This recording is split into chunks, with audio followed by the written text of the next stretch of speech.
The signal came without warning, clean, precise, and unmistakably Terran. Across the capital world of the Zanari star system, alarms didn't blare and sirens didn't scream, but tension spread like an invisible current through the minds of the ruling elite. Deep within the spires of the Grand Council Hall, where matters of war and diplomacy were decided, the feed interrupted routine deliberation. It was a simple message, a request for diplomatic audience, sent through an ancient channel long thought sealed. The sender identified themselves only as ambassador of Earth. For a moment, silence reigned. No one spoke. No one moved. Every being in the chamber, from Chancellor Dareth to the lowest protocol aide, felt a cold certainty settle in their bones. The name, Earth, was not spoken aloud anymore. It hadn't been for centuries. Not since the Quiet War. Not since the humans had vanished after rewriting the fate of half the galaxy. Whispers began to circulate before the Council could even reconvene. Civilians murmured across comm networks, traders rerouted ships away from core space, and veterans, those few still alive, locked themselves away, refusing to explain the looks of fear in their eyes. Legends rushed back to life. Stories told in fear and half-truths, humans who burned entire fleets without firing a shot, who smiled while bleeding, who outthought empires with nothing but words. Children who grew up hearing of the Terrans as nightmare creatures were now staring into the real possibility that they had returned. Not with warships. Not with demands. But with a calm request for a meeting. Within the chamber, the council fractured. Some argued the signal was fake, an elaborate ploy. Others demanded immediate mobilization of planetary defenses. A few, those who remembered more than most, urged silence. And in the middle sat Chancellor Dareth, old, calculating, and perhaps the only one who truly grasped what was unfolding. He spoke just once during the debate. "They're not here to ask. They're here to remind us."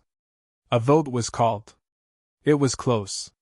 By the slimmest margin, the Council agreed to respond. A meeting was approved under the strictest conditions. The human would be permitted to land on the orbital station above Zynar Prime. No escorts. No weapons. No entourage. One representative. One room.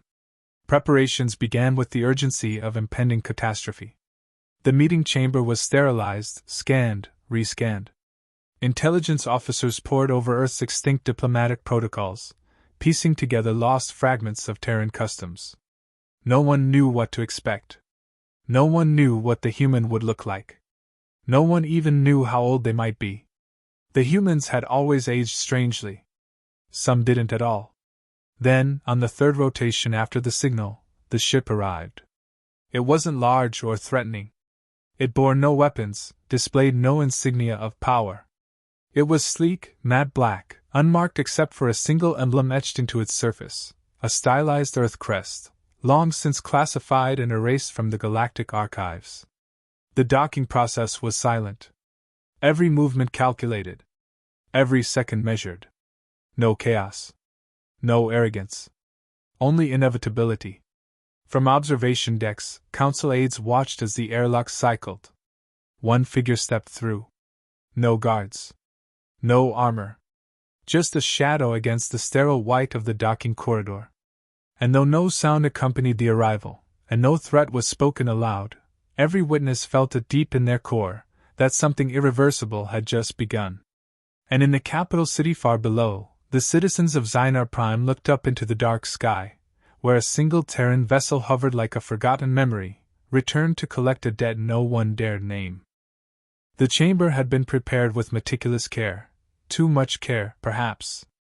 Every chair polished, every molecule of the air filtered and recalibrated for human biology based on centuries-old data. No one admitted they were nervous, but the silence in the room spoke more clearly than any voice could. At the center of the vast amphitheater, a single seat had been placed, smaller than the others, more isolated. Symbolic. A reminder. The Zanari had not forgotten their own sense of hierarchy, even now.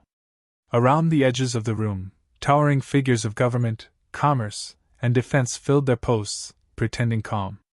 Pretending control. Then came the sound. Soft. Precise. Footsteps that echoed not because of volume, but because of the stillness they cut through.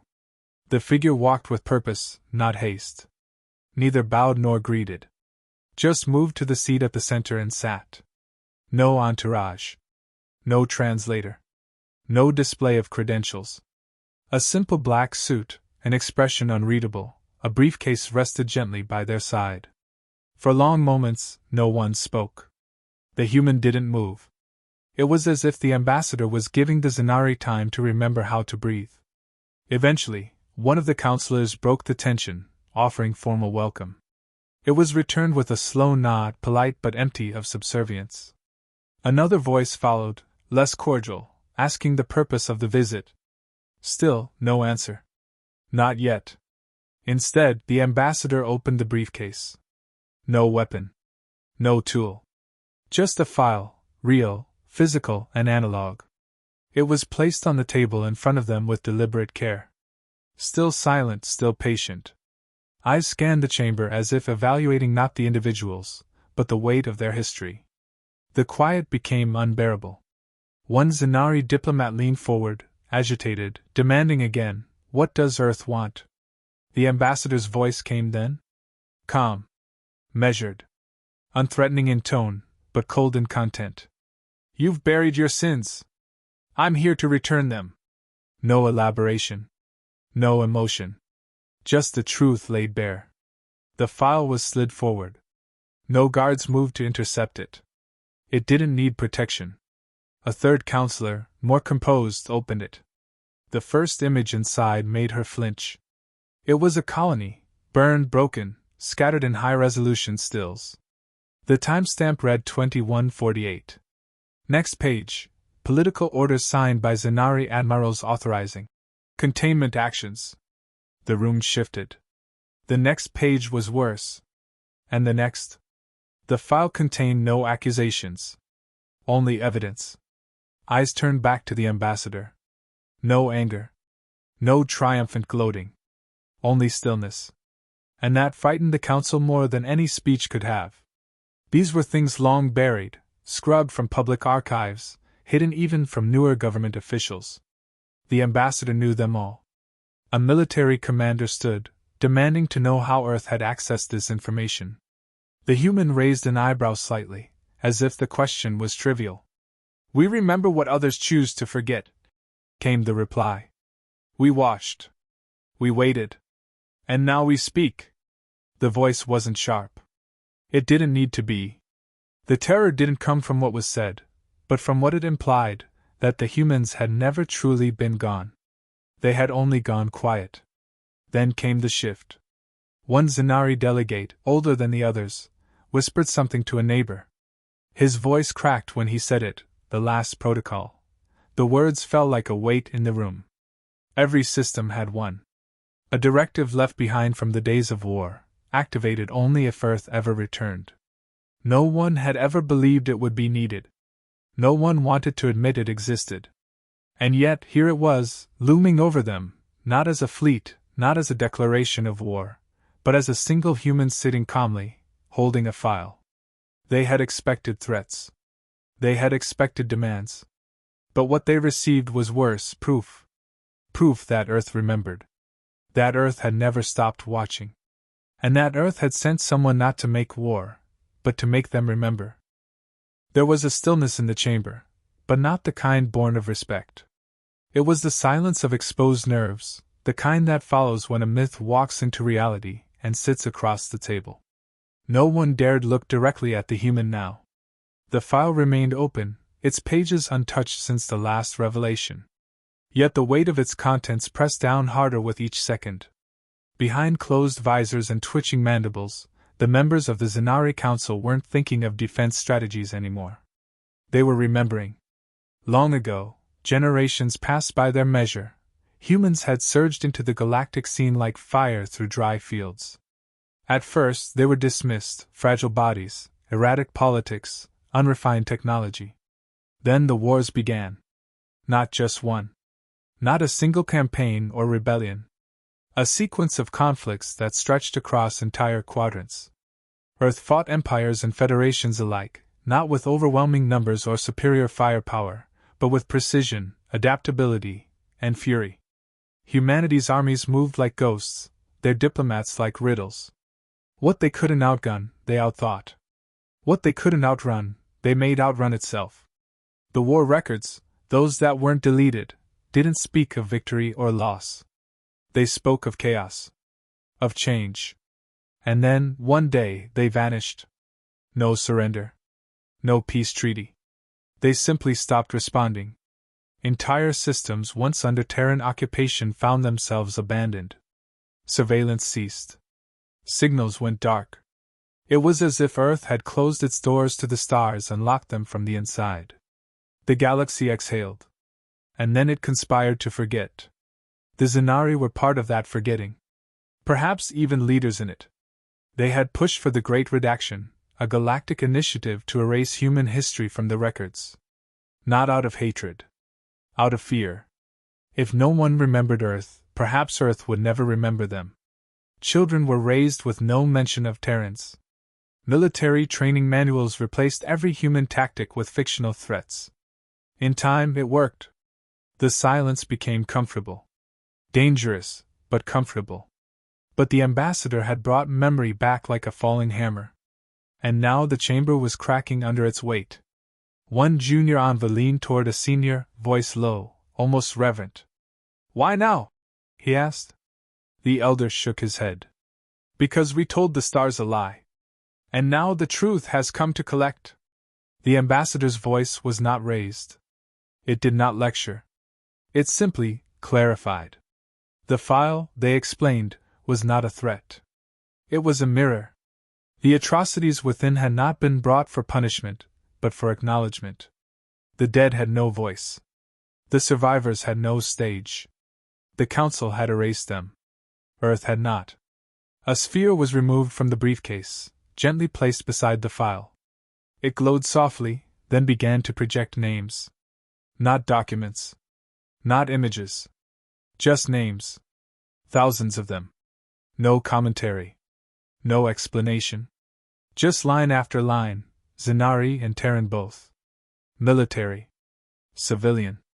Lost in operations the Council had long since buried. Some in the chamber averted their gaze. Others stared until their eyes burned. The weight of history had returned without warning, and it brought neither accusations nor vengeance. It brought memory. And that was worse. One of the delegates stood, voice shaking. He asked what the humans wanted now. Reparations? Apology? Territory? The ambassador did not answer directly. Instead, a single phrase cut through the air like sharpened ice. "We came to offer peace. But we always arrive with memory." There was no sound after that.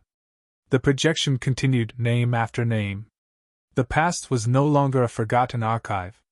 It was alive, undeniable, and staring back at them from the quiet face of the one being in the room who never raised their voice.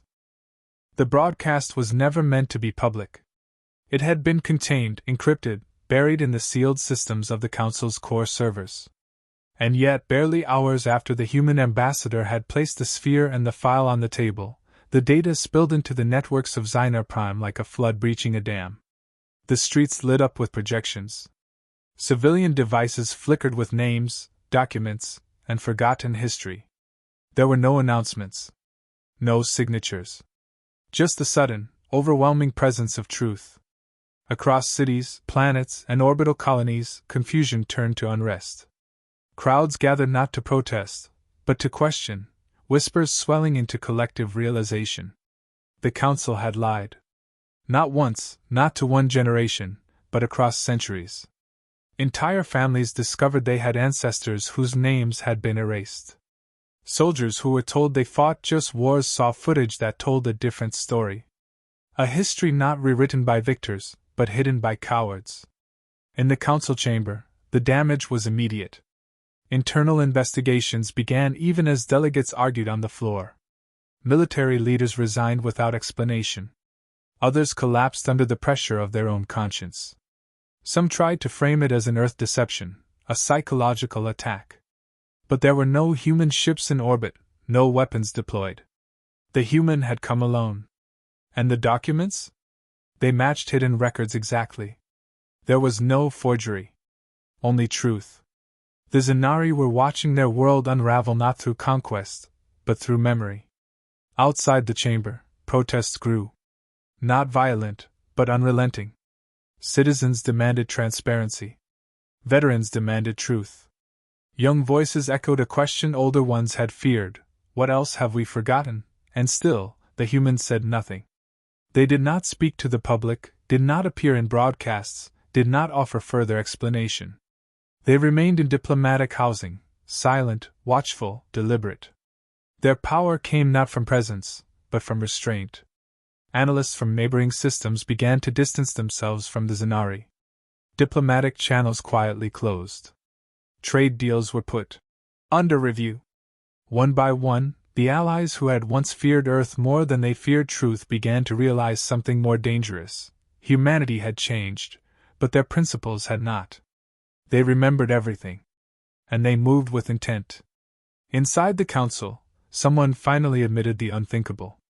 "We were never the dominant force," he said. "We were the ones allowed to believe we were." The ambassador's silence had become louder than speeches. There had been no ultimatum. No demand for tribute or surrender. Just the truth, placed calmly into the room like a timer. Even now, they could feel it ticking. In that silence, the council came to understand a truth that no weapons report could convey. Humanity was not terrifying because of what they could destroy, but because of what they could endure, remember, and calculate. Every action the Zanari had taken to erase the past had merely given Earth more time to prepare. And now, a single representative had dismantled the star system's authority not with fleets, but with facts. Not through power, but through principle. Near the end of the fourth rotation, the ambassador was summoned again. Not commanded, invited. This time, the chamber was smaller. Fewer voices. Less pride. The chancellor, his voice dry and broken, asked for negotiations. Terms. Reconciliation. Something to grasp. The humans smiled once. Not kindly. Not cruelly. Simply with understanding. "Now you remember fear," they said. And for the first time in living memory, the rulers of Zynar Prime had nothing left to say. The departure was as quiet as the arrival. No grand exit, no words of farewell, no gesture to suggest finality. The human ambassador simply stood from the table, nodded once without emotion, and walked out of the chamber. No one tried to stop them. No one dared to. Outside, the corridors were lined with silent guards who had long since ceased to think of themselves as protectors. They parted like shadows as the ambassador passed. No salute was given. None was needed. The Terran vessel waited in low orbit, unguarded and unchanged. It lifted from the docking ring with no sound, no engine flare, no broadcast. Just a smooth ascent, one presence departing, but leaving behind a gravity more lasting than mass. From every window in the capital, people watched it fade into the sky, a distant black dot disappearing into the stars it had once vanished from. The screen flickered once on the council's table, a final transmission received as the ship crossed beyond planetary orbit. It was not a message of threat. It was not a demand. It was a gift. Inside the chamber, still dimmed from the last confrontation, a junior diplomat opened the sealed compartment of the ambassador's briefcase. No weapon. No hidden technology. Just a small, unmarked container holding a single Earth seed. Attached was a data plaque, etched with only 5 words: "Hope, if you're worth it." The symbolism was not lost. It was not a statement of peace, nor was it an olive branch.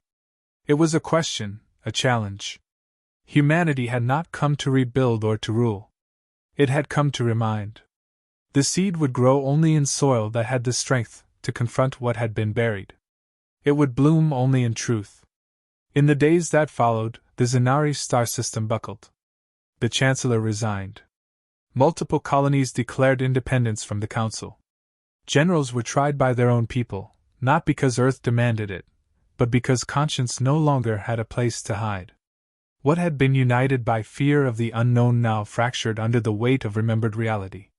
Other systems, watching closely, made quiet changes. Some purged old records. Others opened new diplomatic channels with minor Terran outposts once thought extinct. A few began training ambassadors of their own, not to match Earth's strength, but to learn Earth's restraint. In the academic halls of distant worlds, the story spread. Not of war. Not of diplomacy. But of presence. The human ambassador became something more than a representative. They became a myth reformed into flesh. Children heard the tale of the one who carried no weapon, made no threat, and still unmade an empire. And somewhere, on a silent world unknown to most charts, Earth remained unseen. Watching. Waiting. Remembering. The galaxy had thought humanity was dangerous because of its technology, its unpredictability, its rage. They had been wrong. Humanity was dangerous because it never forgot. And when it returned, it brought not fire, but memory. And that was enough.